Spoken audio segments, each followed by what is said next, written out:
there, and welcome to UOCTV, still the TV channel from the students for the students. Something's changed, something's not. My name is still Finade Street. And mine is still Paul Kemp, or at least last time I checked Yeah. it was anyway. Good. Yeah. I'm glad. So you might have noticed there's a bit of a difference today. We're not in the studio. Oh no! This is no green screen. It took me a while to actually believe it. Yeah, but is it we're in real? the Tullie House Cinema today. Yeah, it is. Yeah. Hey God, I'm surprised. Yeah. Anyway, let's get on with the show. Let's find a seat. Let's get a seat. Okay. We get an exclusive interview with the Right Honourable Archbishop of York, Dr. John Sentamu. Everyone needs a little bit of help when it comes to asking the special someone out for a date. Robots and love? If I have you intrigued, then keep watching for a short film to remember. And Paul interviews a member of the Tullie House staff. Also, a new term means we have refreshers. I go and check out what's going on. And I go to Club Rock, interview some regulars and find out what makes this place so special. Now first up, I think you had the pleasure and the honour to have a little chat with the Archbishop of York. I certainly did. Now, Dr. John Sentamu is not only the Archbishop of York, but is also, funnily enough, the Chancellor of our fair university. And like Finn said, I got the honour of seeing him. And this is how it went. So, thank you very much, Dr. John Sentamu. I just want to start off by asking, what is it you're doing here in Cumbria? The Bishop of Carlisle arranged a program for me. We went to the National Park for the lakes and had their headquarters. Fantastic work they're doing. And then I talked about things that concern the youth unemployment, care for older people, and farming. And that gathering again had not only the bishop's staff and quite a number of other people, but also civic leaders in Cumbria. Today I started with the communion with the clergy around that area, had breakfast. Then we found ourselves going onto a farm to hear problems and joys and agonies of farming in Cumbria, with quite a number of chaplains that actually deal with the auction mats really in the place. The thing that actually struck me, the farmers are so resilient, and to me that was something I've got to take away. What exactly are you doing today at Fuse Hill campus? The campus, we began the chaplain and all those who are with the chaplaincy team telling us what it is they're doing, but also they had arranged a question and answer with some students, which I've just finished, and it's wonderful to be able to come to the campus and meet some students, see chaplaincy work and what is doing, because normally when I come, either you are being invited to meet the governors, or at the graduation when I'm giving our degrees in November. So it's nice to come and actually be able to talk to students. How does being the Chancellor of our humble little university, how does that fit into your very, very busy schedule? Being a Chancellor of this university gives me an opportunity to be a good advocate for the university. So if, for example, the whole question of Ambleside and the rebuilding and everything like that, I'm absolutely concerned that this university still must play its part in the forestry question in Ambleside. But it can only do it if it's actually got better buildings which can actually be used usefully. So I hope the university will get permission to rebuild there, and planning permission will be granted. So whenever I get an opportunity, I just want to tell everybody, by the way, University of Cumbria. So my role really being an archbishop is to be an advocate in areas where I think it matters, to speak out for that this university is wonderful, because it is not just bringing in students. I believe it's a source for good for the whole of Cumbria. Dr. Sentamu, thank you very much for... What a delight, what a delight. So I hope I'll come back and then we'll have another interview. Oh, yeah. Is that all right? We'll have these nice sofas as well, because I quite enjoyed... Okay, so have I, so have I. You're very comfy. Thank you very much. Thank you very much, and God bless. So there we go. It wasn't just a memorable day for me, but also for the uni. Absolutely. I'll remember it. Good. So I don't know if you checked your calendar recently, but Valentine's Day is coming up, 14th of February. Oh, yeah. Nice. So I'm just curious, have you got a date at all? Yeah, I've got loads, multiple dates. Can't move for dates in my house. I've got one with the 3rd of July. I've got one with the 5th of November. I've got one with the 2nd of August. She's a fox. She's beautiful. So funny. I always talk about Valentine's Day. Have you got someone to go out with, to spend all the time with, someone you fancy? An actual human being? Aye. Hell no. No. Not yet. Really. Fine. But anyway, I might have something for you in the pipeline then. Oh, yeah. Because Revd recorded a couple of tips for guys who want to ask a girl out for Valentine's Day but don't quite know how. So shall we have a look at that? Yeah, let's take it away at Revd. Take it away. It's nearly Valentine's Day. So it's Revd here again, as you know, and I think because Valentine's Day is coming up, I think this is a perfect time to discuss some of the things that guys do wrong. Number one, actually remembering it's Valentine's Day. A lot of guys try and play it down. They try and pretend they forget the day or they just don't care. I think this is the perfect time to literally let the person you like know you like them. Don't play it down. Don't pretend that you don't even remember or you don't care about Valentine's Day. Number two, actually ask someone out that you like. Don't think, okay, well, it's Valentine's Day, I'm just gonna ask out a gal that's my best friend. Actually go that extra mile, because one, if you ask her out and she's your best friend, she's gonna think, well, does he actually fancy me? And if she actually secretly likes you, that's gonna give her hints to go the extra mile to try and get with you. Number three, actually do something romantic on Valentine's Day. It doesn't have to be expensive. Take what they like into consideration. Maybe a picnic in the park if that's what they like. Just do something that you know that they would like and they would appreciate. Number four, doing romantic things other times other than Valentine's Day. Just because there's one day doesn't mean that's the only time you can actually show affection to the person you like. Do things other times. Don't just sit back and wait for her to ask you. You need to make sure you're doing nice things just to, you know, make sure that the relationship is fun and it's not always just, hey, come round to my house. okay. Number five, gifts are not a must. On Valentine's Day, it doesn't always have to be about going and buying jewelry or taking on a holiday to Paris or something like that if you're that generous. What girls really do like is when they know that the guy's gone the extra mile or they're showing that they really care by taking little aspects of the girl's personality and merging it all into one. That's what it's about. So guys, I hope you've learned from what I've said. Hopefully your Valentine's Day goes good. Have fun and have a great Valentine's Day. So, helpful? Yeah, but wasn't really necessary, to be honest. Why? Well, I've already got plans. Do you? Yeah. Can you tell me? Well, not now, because we're going on to our next feature. No, okay. What is it? Our next feature is a short film. And continuing the theme of love and romance, this is the love story with robots. How nice is that? Now, where'd you get them? Oh, production budget. Production budget. Sweet. Yeah, damn right, production budget. Okay, let's roll the film. Yeah.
Now, that was a lovely little short film, and thank you very much to James Norfolk, who was providing the film for us today. It was really...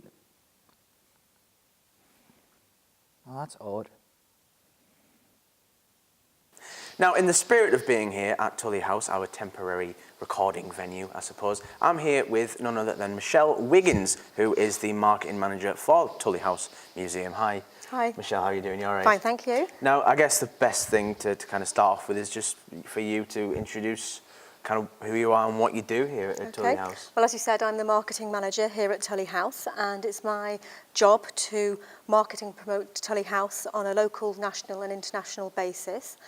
For this we use traditional marketing methods such as leaflets and posters, but also more importantly social media as well. Would we be surprised to know how far the reach of the museum goes?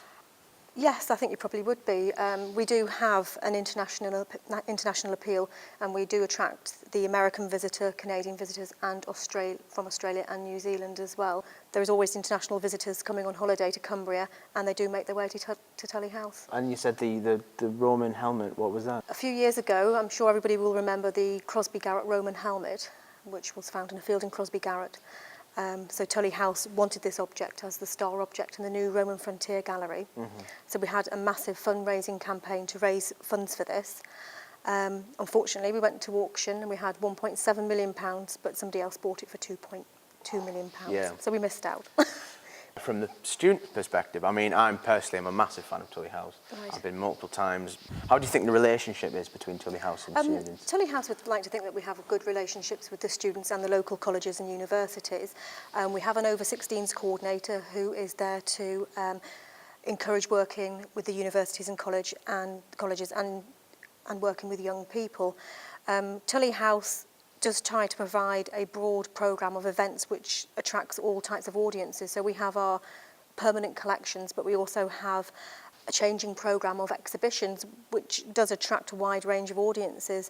For example, we've just had in the summer street art, which attract a very young audience. And you were saying, you know, you work with, well, you like to work with students with the projects. Is there anything in the pipeline or will be in the pipeline for students to get involved with in the future?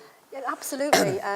We've just had Museums Takeover Day, in which we work with a local school sixth form department, and they came in and made a short film. As I said, we do have an over-16s coordinator who is always driving forward initiatives. So, you know, there is the opportunity to be involved with Tullie House and get involved with projects which are continually being generated. Tullie House is more than a museum because you can get married here, you can have a meeting here or an event. There's always something interesting and new to do, and we also have a Monday alternative film screening programme which shows a range of contemporary and challenging films. Michelle Wiggins, thank you very much for coming to see us today. And thank you for coming along to Tullie House today. Thanks for having us. Thank you. You're welcome. Oh, nice that you're back. Very nice to be back, Finn. Moving on. Yes. Now, this is the first time on UOCTV that we can present you a sequel. And it is a sequel to the Freshers Bar Tour, or as I like to call it, the Refreshers Bar Tour.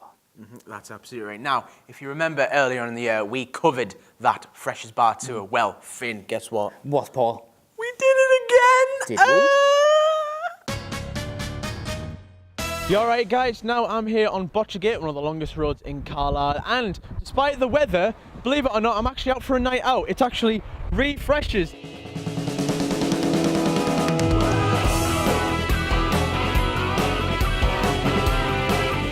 Now, are there any differences that you've noticed tonight that are maybe not as good or a bit better than last time? Different coloured t-shirts and there's more people.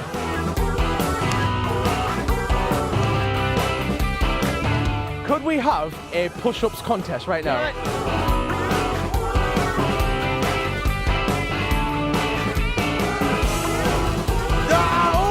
Oh, it's close. You did a trick. Ah, now we've got to get our judge. We've got to have a judge. What do you think, Judge? What do you think? It's very. Come on, Craig. Well, because I live with George here. This is George. I live with George, so he's not going to win. The winner's Joel because.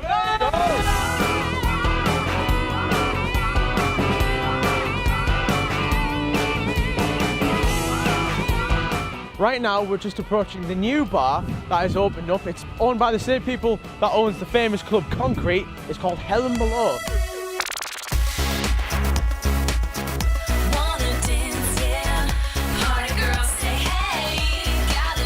How's the night going? It's going really well. Everyone's kind of adhering to where we are trying to direct them. Everyone's attending the various bars that we've promised we'd go to, so it's going well for us so far.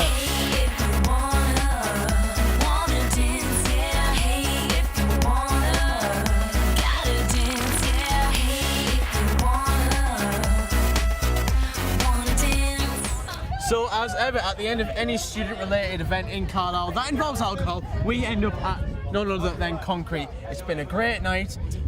I don't know if it's as good as the last one. Was it as good as the last one? It was indeed, Sam. It was indeed. So it's fun. I'm glad everyone had a good time. So anyway, without further ado, back to you now, mate. Dude, not my line. So there you go, the Refreshers Bar Tour. Not only a great night out, but another free t-shirt. Fabulous. I'm glad you enjoyed yourself. I did. Glad. But, you know, there's another side to all of this jolly going out business. Yeah, there is, yeah. A lot of clubs and bars in Carlisle are facing financial difficulties at the moment or are on a really bumpy road, and one of them is our beloved Club Rock, is it? So when the rumours started spreading through the community that the club is close to be shut down, there was a massive support and people came down to show the loyalty to the club. And we went down as well, didn't we? And I spoke to a lot of people about what makes this club so special. Now, financial difficulties is something that a lot of bars and clubs are having problems with at the moment in Carlisle. But what does the general public think about that? And are they actually aware of these problems?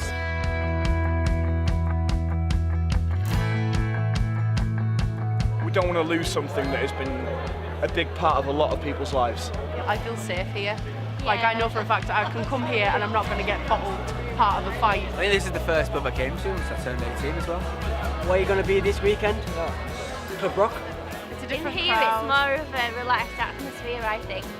I don't think anywhere in Carlisle has the kind of music or atmosphere that Club Rock has. And it'd be very, very upset to see the place close. Club Rock is a community. It's not just a pub. It's not just a bar. It's a community. When we opened it, we were really clear that it was like Club Rock was neutral ground. So it was like, if you come into this bar, you treat people with respect and you will be treated with respect in return. I've been to uni, I've come dressed as I went to uni, and no one cares. They're just happy to see you and you're happy to see your friends. I really miss it, yeah. It's like a lot of good memories here. And yeah, I miss it a lot. I'd be gutted, you know, I'd be... Which is where I've came for the last like 3-4 years or whatever. To get rid of your rock bars, to get rid of the style of music, you're going to destroy a community of people. I hope that like the support that the club's getting now is enough to either show the current owners that it's worth sticking with. Either that or the other opportunity is, I suppose, that it shows a potential future owner that there is a really dedicated scene for it, and that then therefore it's worth taking a punt on.